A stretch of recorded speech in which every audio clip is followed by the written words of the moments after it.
नमस्कार, good evening, welcome to the Sameer Jolly channel. और सबसे पहले तो सब्सक्राइब का बटन दबाइए और हमारे चैनल को सब्सक्राइब कीजिए सो दैट आपको हमारी सब अपडेट्स मिलती चली जाए। और आज का जो विशेष प्रोग्राम हमारा है, it is a special tribute to Amrita Pritam ji. उनका जन्मदिन एक हफ्ता पहले ही बीता है कि एक कविता जो वर्ल्ड फेमस हो गई, उसका प्रभाव मेरे जीवन में ऐसा रहा कि to this day I can never forget it.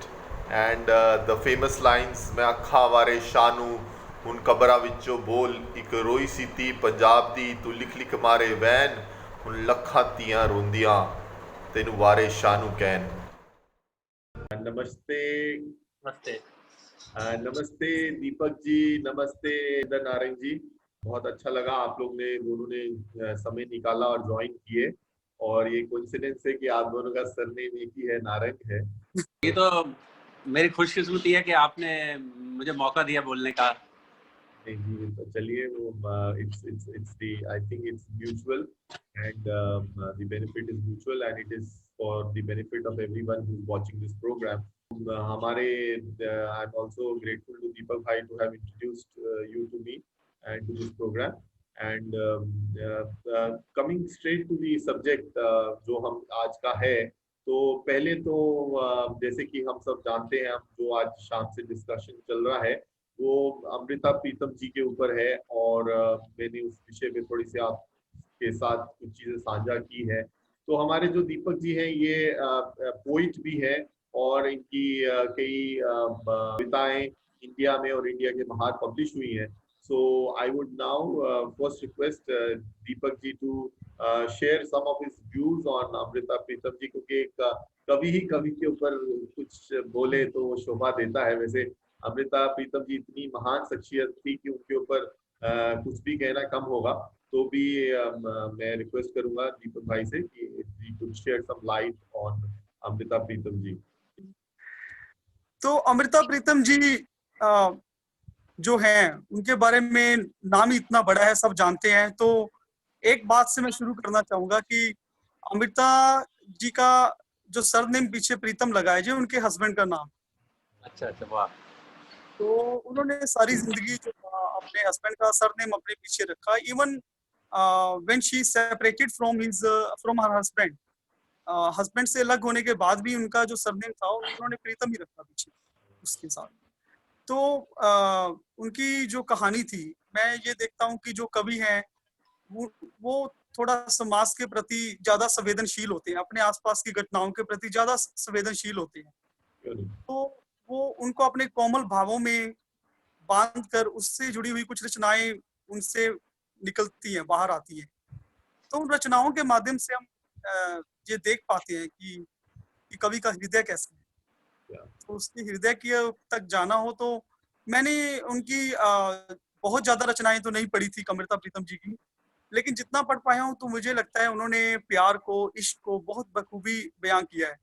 और मैं ये देख के हैरान हूँ कि उन्होंने उस उम्र में, उस समय में, जब एक सोचिए एक लड़की इतना खुलकर अपने प्यार का इजहार कर रही है, इश्क का इजहार कर रही है, और समाज में उस समय लेडीज को इतना ज्यादा एक्सप्रेशन की अनुमति, पता नहीं मुझे इतनी ज्यादा अभिव्यक्ति की आजादी थी या नहीं थी कि वो इतना खुल के प्यार के प्रति अपने आप को एक्सप्रेस कर सके। बड़ी सरल भाषा में लिखती थी वो, और मैं उनकी एक मिलाना चाहता हूँ पर्लस बक से। आपने शायद पर्लस बक की कुछ किताबें पढ़ी होंगी। वो भी बहुत औरतों के ऊपर, स्त्रियों पर बहुत पर्लस बक लिखती थी। उसी तरह से अमृता प्रीतम की भी मेरे ऊपर बहुत गहरी छाप है।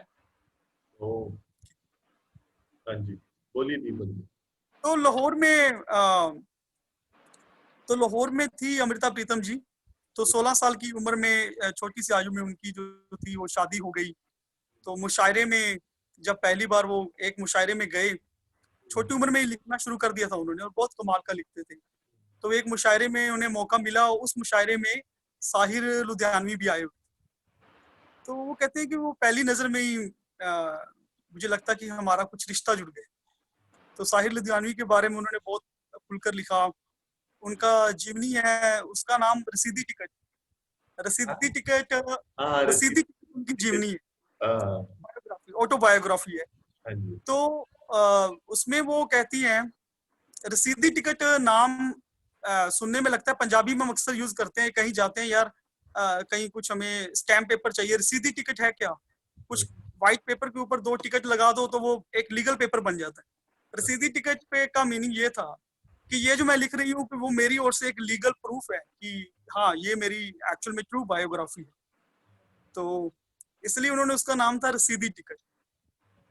वाह, पक्का हो गया, जो लिख दिया मैंने वो पक्का है, बिल्कुल सच्चा है, इसमें से कुछ भी बहुत इधर से खूब, उधर नहीं है। बहुत खूब। बहुत बढ़िया। तो इस कन्विक्शन के साथ उन्होंने लिखा था कि इसका नाम रसीदी टिकट हो। तो फिर एक बहुत ज्यादा पार्टीशन का किस्सा जो उनका है वो बड़ा दर्दनाक किस्सा है कि वो वैसे तो 15 अगस्त से पहले ही वो वहां से बाय ट्रेन जो थे वो देहरादून की उन्होंने ट्रेन पकड़ी थी, वहां आए। फिर उनका दिल्ली में एक जो डिप्टी कमिश्नर थे उस समय, आई थिंक NS रंधावा जी, तो he was admirer of her poetry. तो उनकी जो कविता के वो बड़े प्रशंसक थे उनकी शायरी के। तो उनसे संपर्क उनका हुआ और उन्होंने उन्हें ऑल इंडिया रेडियो दिल्ली की जॉब दिलवाने में मदद की। तो ऑल इंडिया रेडियो में वो काम करते रहे। तो उन्होंने बहुत जो पार्टीशन के समय का दुख महसूस किया, जो लेडीज के साथ उस समय हुआ, या जो लोकल लोगों को अराउंड 25 to 30% पॉपुलेशन जो थी वो सफर की पंजाब के अंदर। आज हम जो पाकिस्तान पंजाब है उसे हम लहंदा पंजाब कहते हैं, पंजाबी में Lahnda Punjab, because it is west side. तो अपना जो है पंजाब वो ईस्ट पंजाब है, इसे हम कहते हैं चढ़दा पंजाब। क्योंकि मुझे लगता है इसलिए कहते हैं कि ईस्ट मीन्स पूर्व, सूरज पूर्व से उदय होता है, पश्चिम में अस्त होता है। पूर्व मतलब चढ़दा पंजाब और पश्चिम मतलब लहंदा पंजाब। तो उन्होंने जो उस दर्द पर जो कविता लिखी, अजाखा वारिस शाह नू तो कबरां विचों कोल, उसकी एक एक पंक्ति जो है वो दिल को छू जाने वाली है। मैं उनकी इंटरव्यू सुन रहा था, वो बताते बताते रो रही थी। कहती मैं ट्रेन में से जा रही हूँ, ट्रेन में बैठी हूँ और बाहर जो मुझे सिर्फ काला घना अंधेरा ही दिख रहा है ट्रेन के बाहर और कुछ भी नहीं दिख रहा। तो बात पुरानी है, हो सकता है उन दिनों वाकई बाहर ट्रेन से सफर करते हो, आबादी इतनी ना हो। एक पहलू तो इसका ये है कि अब ट्रेन में सफर कर रहे हैं तो अंधेरा दिखेगा। दूसरा पहलू ये है कि उन्हें कुछ भी अच्छा नहीं लग रहा तो बाहर अंधेरा दिख रहा है। कभी की लैंग्वेज में देखे तो उन्हें बाहर कुछ भी अच्छा नहीं लग रहा तो बाहर अंधेरा ही दिख रहा है सब जगह कि ये क्या हो गया। We never thought of it, we never think of it.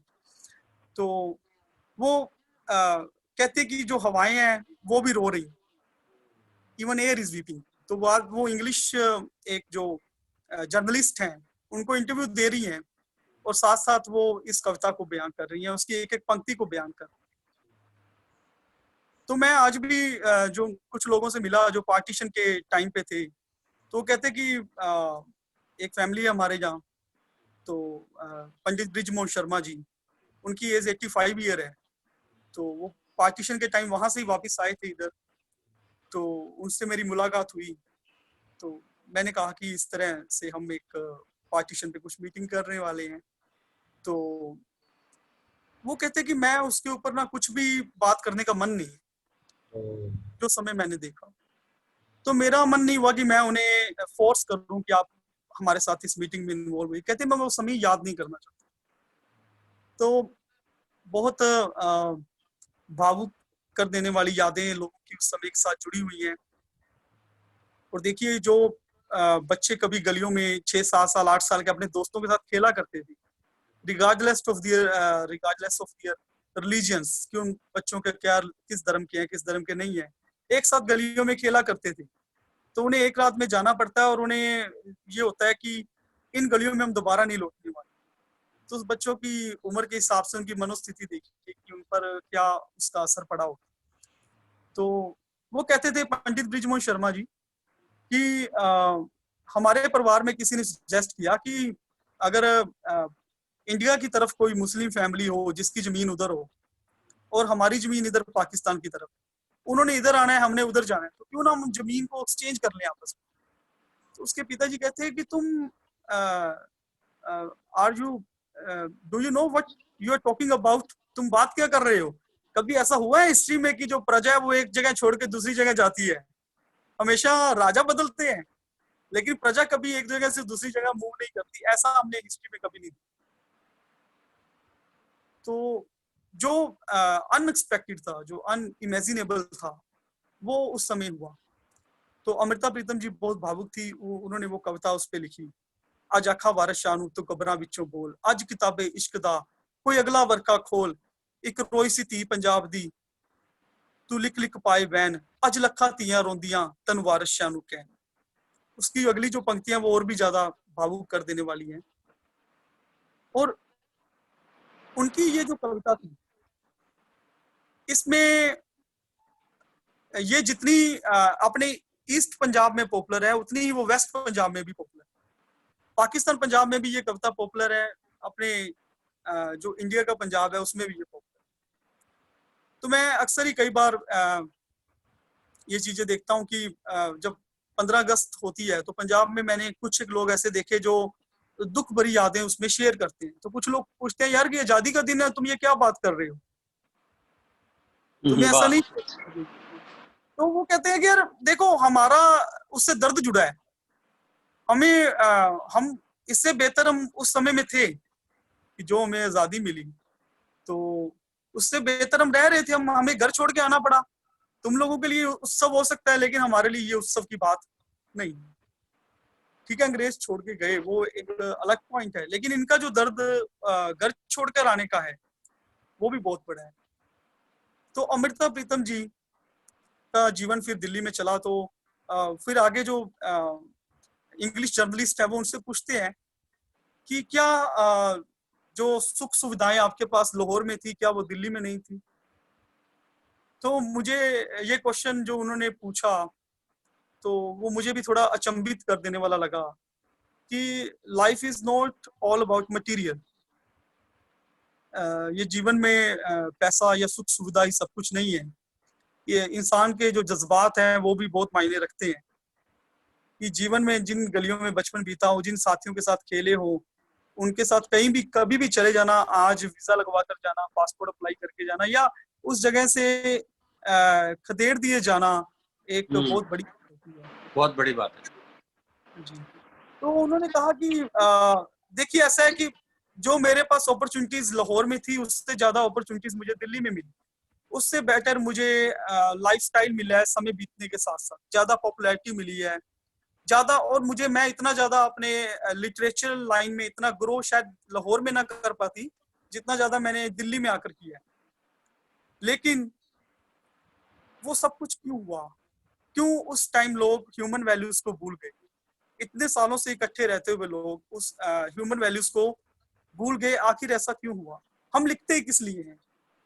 मुझसे पहले वो कहते हैं, इतने हम वारिस शाह को पढ़ते हैं, हम बुल्ले शाह को पढ़ते हैं, हम सुल्तान बाहू को पढ़ते हैं, उन्होंने इतना कुछ इंसानियत के ऊपर लिखा है। अगर हमारे लिखने का किसी पर असर नहीं है तो फिर हमारे लिखने का फायदा क्या? किसी राइटर के लिए ये बात कह देना कि हमारे लिखने का फायदा क्या है, क्योंकि वो जो लेखक थे वो सिर्फ वाहवाही लूटने के लिए नहीं लिखते कि 4 पंक्तियां लिखी, लोगों ने तालियां बजाई कि अरे वाह क्या कमाल का लिखा है। मतलब वो लिखने से पहले देखते थे कि इसका समाज पर क्या प्रभाव पड़ने वाला है, क्योंकि जो राइटिंग्स है, राइटर कभी मरता नहीं है। अमृता जी चाहे 2004 में हमारे इस दुनिया से अलविदा हो गई, लेकिन हम ऐसा लगेगा नहीं, आप उनकी रचनाएं इतनी पढ़ लीजिए, आपको लगेगा सामने बैठकर वो ही आपसे बातचीत कर रही है। तो कभी होते हैं जो राइटर होते हैं, दे नेवर डाई, वो अपनी राइटिंग्स के माध्यम में हमेशा जिंदा रहते हैं, और उनकी राइटिंग्स का आने वाली जनरेशन्स पर इतना ज्यादा असर पड़ता रहता है। क्या आप मान सकते हैं कि शिव कुमार बटालवी जी नहीं रहे, आप आज भी उनकी किताब खोल लीजिए, आपकी आंखों में शायद आंसू आ जाएंगे उनको पढ़कर, उनके जज्बातों से एक होकर। तो राइटर कभी नहीं मरता, ये बात पक्की है। क्या बहुत बढ़िया, बहुत बहुत सुंदर। तो अमृता प्रीतम जी ने पिंजर नॉवल लिखा। उन्होंने महिलाओं के साथ जो हुआ पार्टीशन के टाइम में, उसका उन्होंने दुख जताया। और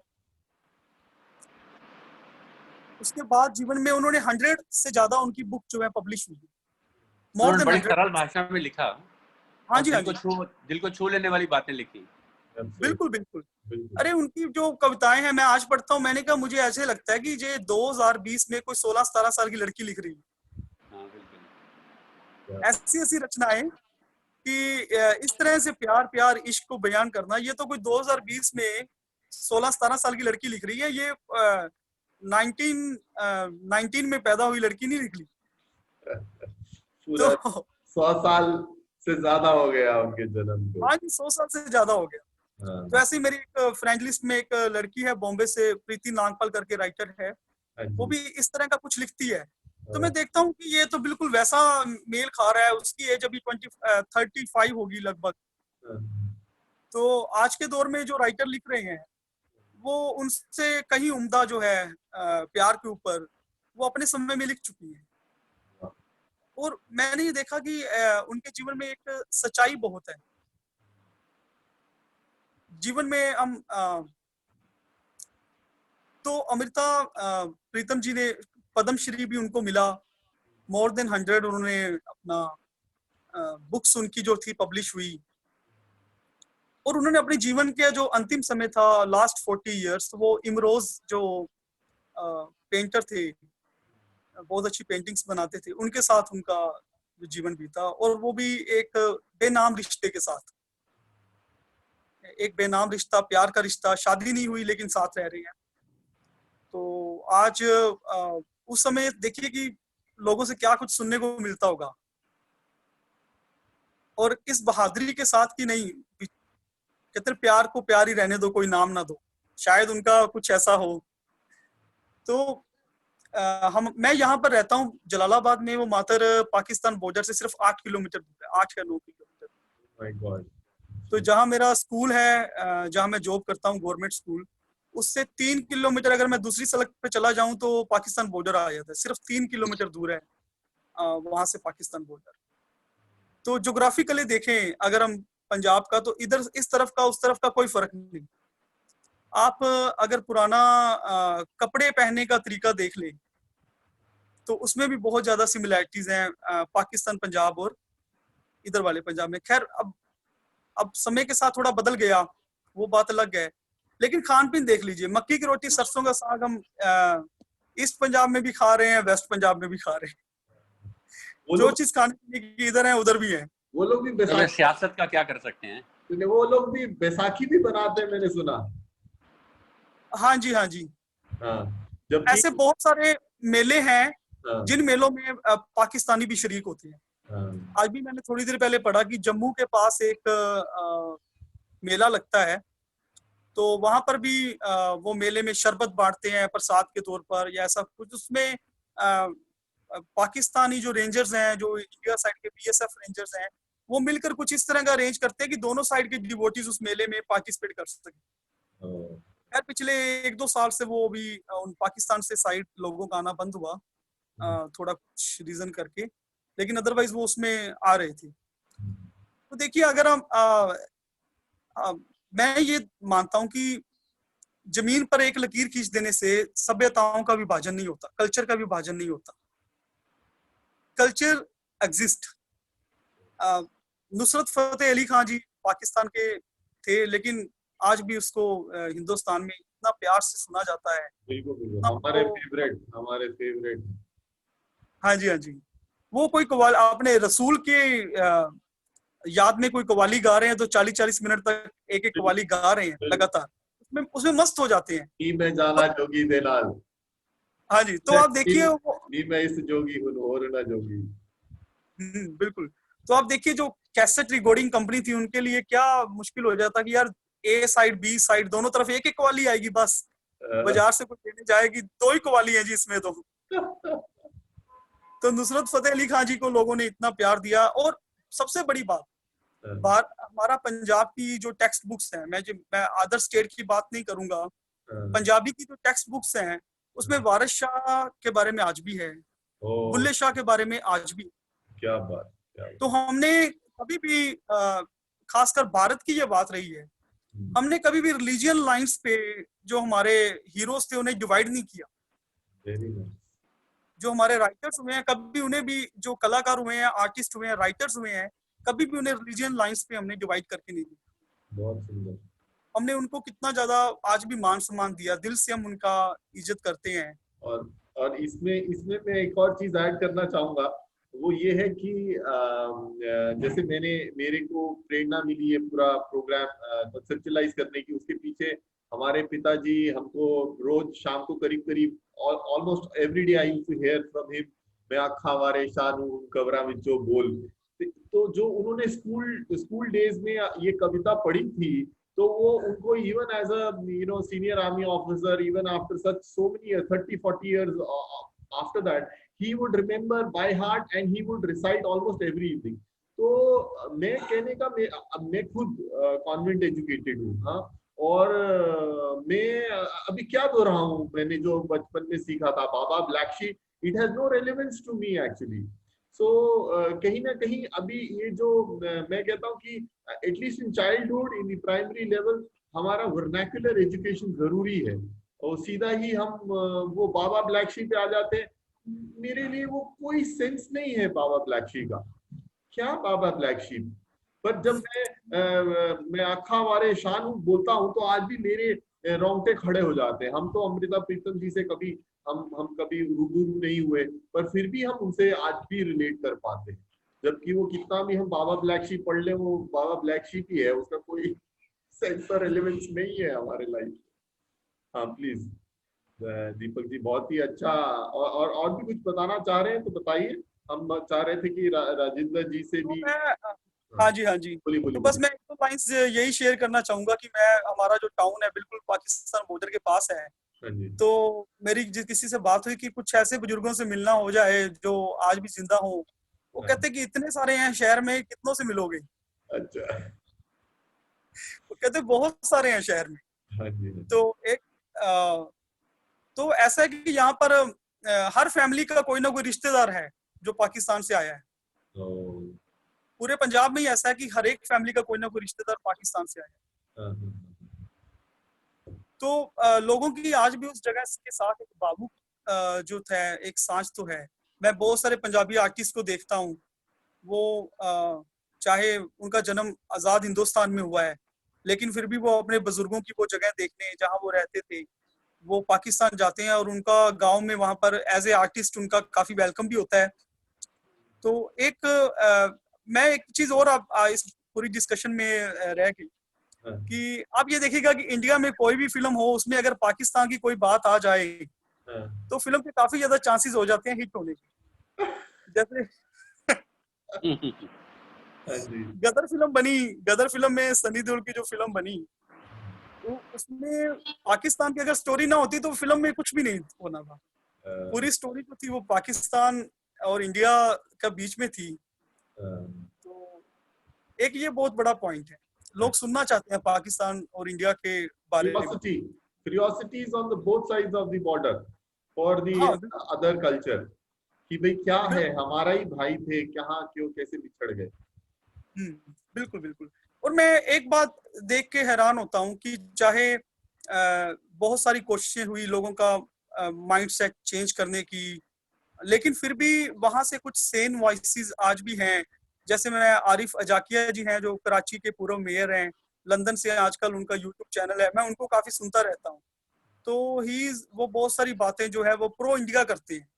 तो प्रो इंडिया बातें जो करते हैं वो कहते हैं कि मीन्स ये हिंदुस्तान हमारा ही है, ये धरती तो बाद में बटी है हाँ, दो हिस्सों में। तो पूरा हिंदुस्तान के बारे में, हिंदुस्तान के हित की बात ही उसमें करते हैं वो। तो मैं बहुत हैरानी होती है कि आप कि पाकिस्तान के लोग उन्हें क्या क्या कहते होंगे कि जब वो बिल्कुल प्रो हिंदुस्तान होकर बात करते हैं और पाकिस्तान की जो गलतियां हैं वहाँ की जो हुकूमत की, उसके बारे में बड़ा खुलकर बात करते हैं। क्योंकि मैं एक चीज ये भी है, इंग्लिश में जो कहते हैं कि nip the evil in the bud, शायद यही है, निप द ऐसा कुछ है। हाँ, whatever, basically nip it in the bud, जो भी प्रॉब्लम है उसको जड़ से खत्म करना। उसको जड़ से ही पकड़ दो।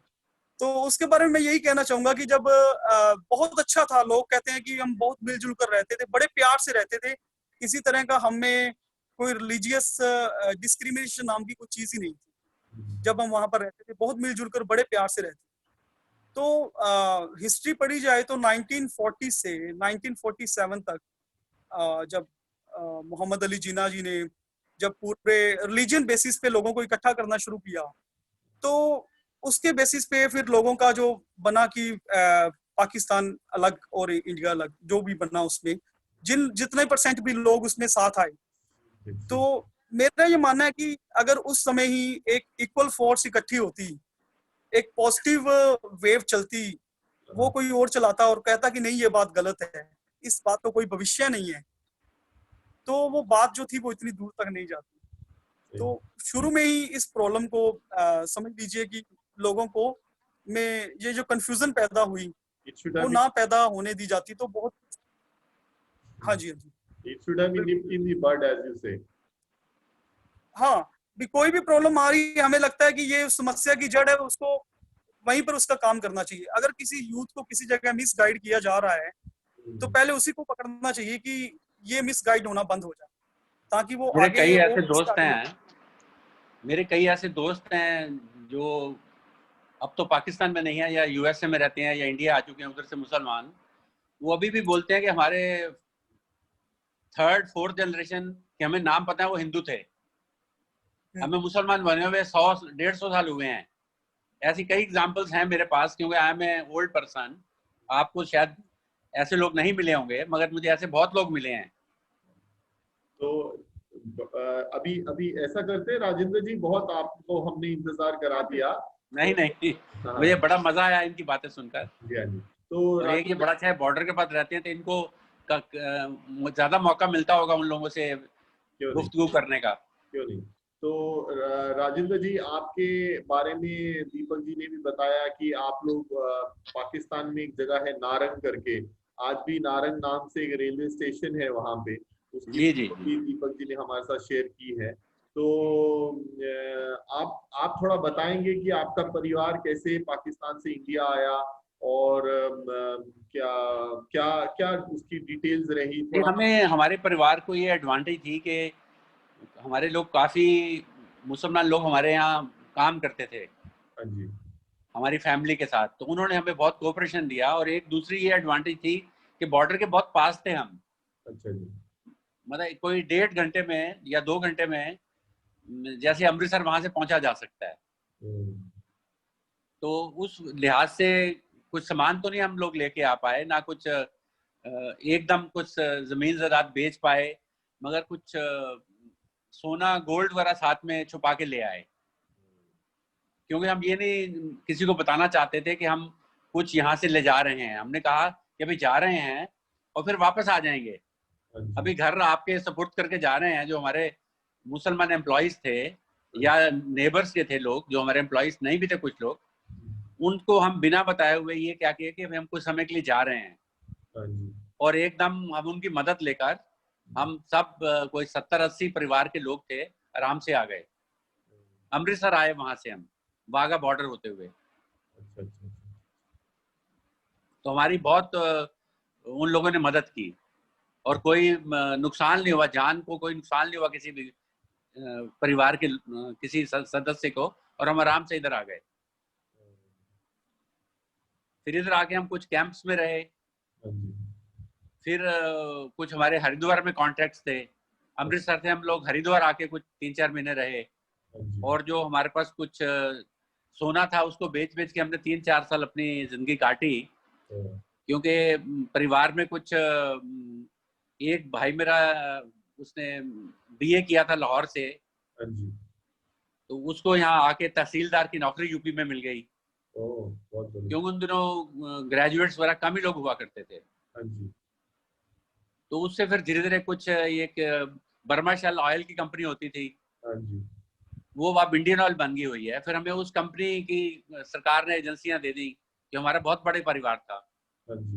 उसकी हमें हापुड़ में, मेरठ में, रुड़की में 3-4 जगह उस कंपनी की एजेंसियां मिल गई, तो फिर इस तरह से 5-6 साल लग गए सेटल होने में। ठीक है।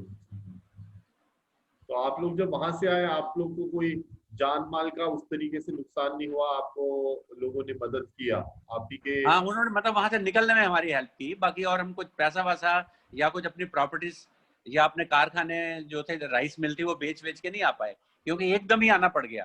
हाँ जी, मगर यही सबसे बड़ी बात है कि कोई फैमिली में कोई कैजुअलिटी नहीं हुई, हाँ जी, क्योंकि हमारे कई जानने वालों को, हमारे नेबर्स को, हमारे और कुछ जानने वाले थे जो थोड़ा मुश्किल में थे, कई लोगों के कैजुअलिटीज भी हुई इन दिनों में। लाखों लोग मरे हैं उन दिनों में, हाँ जी, इधर भी मरे हैं, इंडिया में भी मरे, मगर इंडिया में कम मरे, पाकिस्तान में ज्यादा मरे हैं, हाँ जी, हिंदू लोग ज्यादा मरे हैं, हाँ जी, हाँ जी, हाँ जी, क्योंकि इधर कह दिया गया था कि जो रहना चाहता है वो यहाँ रहे।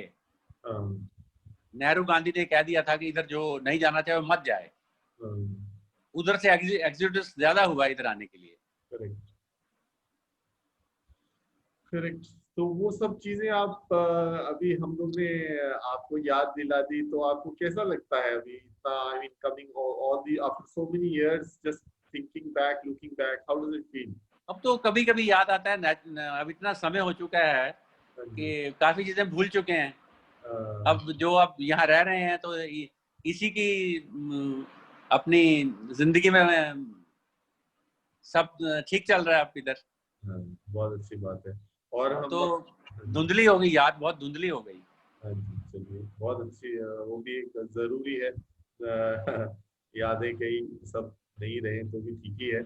और मैं अपने दर्शकों को ये भी बताना चाहूंगा कि राजेंद्र जी की ग्रैंड डॉटर जो है वो इंडियन आर्मी ऑफिसर है और इस वक्त लद्दाख में पोस्टेड है। तो कैप्टन हो गई अभी वो, अच्छा जी, कैप्टन। तो अभी 15 दिन पहले उसकी प्रमोशन हुई है। चलो बहुत बढ़िया। 2 साल हो गए उसको लद्दाख में, ओ और अब वो 1 अक्टूबर से उसकी हैदराबाद ट्रांसफर हो गई है। ओ, तो इस महीने के एंड में वो हैदराबाद चली जाएगी। अच्छा जी, अच्छा। सो यू आर मगर प्राउड। मैं भी लेह लद्दाख गया था, मुझे बहुत पसंद आया। ओह, बहुत यादें हैं मेरे साथ लेह लद्दाख की, ओह, और मुझे कोई इस उम्र में भी मुझे कोई तकलीफ नहीं हुई। अच्छी बात। जबकि मेरे साथ और कुछ फ्रेंड्स थे जो मेरे से 20 साल 25 साल छोटे थे, उनको मैंने कई आर्मी के कैंप्स में ले जाके ऑक्सीजन दिलवाई, अच्छा, मगर मुझे कुछ नहीं हुआ। नहीं नहीं यार, आपने बहुत दिवालियां देखी है जीवन की। सो आप स्वाभाविक है। You have come a long, very long way. ये जहाँ आजकल पैंगोंग लेक में प्रॉब्लम चल रही है, हाँ जी, वहां भी मैं पैंगोंग लेक में भी एक रात रहा टेंट में। अच्छा, वहाँ टेंट बने हुए हैं टूरिस्ट के लिए, हाँ जी, हाँ जी, और कोई हीटर वगैरह नहीं थे, बस रजाई लेके सोए थे रात को। अच्छा, मगर लकीली ये था कि जुलाई के महीने में गए थे, तो सर्दी थी, बहुत ज्यादा सर्दी नहीं थी। अच्छा जी, ठीक है। तो बहुत अच्छा लगा राजेंद्र जी, आपने समय दिया, दीपक भाई आपने भी समय दिया। और कुछ कहना चाहते हैं दीपक जी या राजेंद्र जी, आप कुछ कहना चाहते हैं before we part for the day today? So बस मैं यही सबको, दर्शकों को बताना चाहता हूँ कि रेगुलर सैर करें, एक्सरसाइज करें, घर का बना हुआ खाना खाएं, और अपनी जो इच्छाएं हैं उनको थोड़ा सीमित रखें, तो जिंदगी बहुत मजेदार है। क्या बात है आपकी। इस even at this age, I think sir you are already I am nearly 80 now. 80 years. So I must tell you, if my father would have been alive today, he would have been exactly your age. और वो भी partition जब हुआ तो हमारे दादाजी Punjab medical service में doctor थे, लाहौर मेडिकल सर्विस से मेडिसिन पढ़े थे। So he was posted in Lyallpur, which is in present day Pakistan, Punjab. तो वो जबकि हमारा पैतृक घर तो लुधियाना में है, मुल्लापुर दाखा। और जी जी, वो लोग उधर से पूरा परिवार वहां से पार्टीशन के वक्त वापस आया जब पार्टीशन हुआ। तो पिताजी भी करीब करीब आप ही की उम्र में थे जब he came back to India with the rest of the family. तो बहुत अच्छा लगा। और मुझे लगता है कि if there are some lessons to be learn from this experience, so that such tragedies are not repeated जी जी, and we can live in a more peaceful world, जो हमारे गुरुदेव की भी इच्छा और सपना है, वसुदेव कुटुंबकम का, वन वर्ल्ड फैमिली का। तो इसके साथ ही I will now close this programme, और मैं अपने दर्शकों को रिक्वेस्ट करूंगा, please like, share and comment on this. मैं दीपक जी को दोबारा से बहुत शुभकामनाएं देता हूं कि उन्होंने बड़ी अच्छी बातें बताई, और अमृता प्रीतम जी के बारे में बहुत हमें सोचने को, देखने को मिला। हालांकि मैंने उनको यंग एज में अमृता प्रीतम जी को पढ़ा हुआ है, पर उन्होंने बहुत उनकी यादें ताज़ा की हैं। और मुझे भी in fact Deepak ji, I am very pleasantly surprise, और मुझे आपसे हर बार बात करके बहुत अच्छा लगता है कि इतने होनहार हो गए हैं हमारे शेर। तो दीपक और भी, हम दोनों का बहुत पुराना संबंध है, तो इस रूप नहीं, उनकी सोच जो है बहुत ब्राइट है, बहुत ब्राइट, और बहुत अच्छा सोचते हैं वो, और वो बहुत जिंदगी में आगे बढ़ेंगे, ऐसा मुझे 100% उम्मीद है। बिल्कुल, आपकी उम्मीद बिल्कुल सही है, और ऐसा ही होने भी वाला है। और हो सकता है कि हम लोग आगे चल के और भी बहुत ऐसे कार्यक्रम करें। और मैं I will request everybody that you please like, share and comment on this video. And हमारे डिस्क्रिप्शन बॉक्स में हमारा इंस्टाग्राम आईडी, हमारा फेसबुक आईडी और हमारा ट्विटर आईडी दे रखा है, आप उसमें भी हमें फॉलो कर सकते हैं and stay connected with us. So very nice, this beautiful evening we have spent together. Rajinder ji and Deepak bhai, very nice, all the best, thank you very much, namaskar। नमस्कार, बहुत बहुत शुभकामनाएं सबको।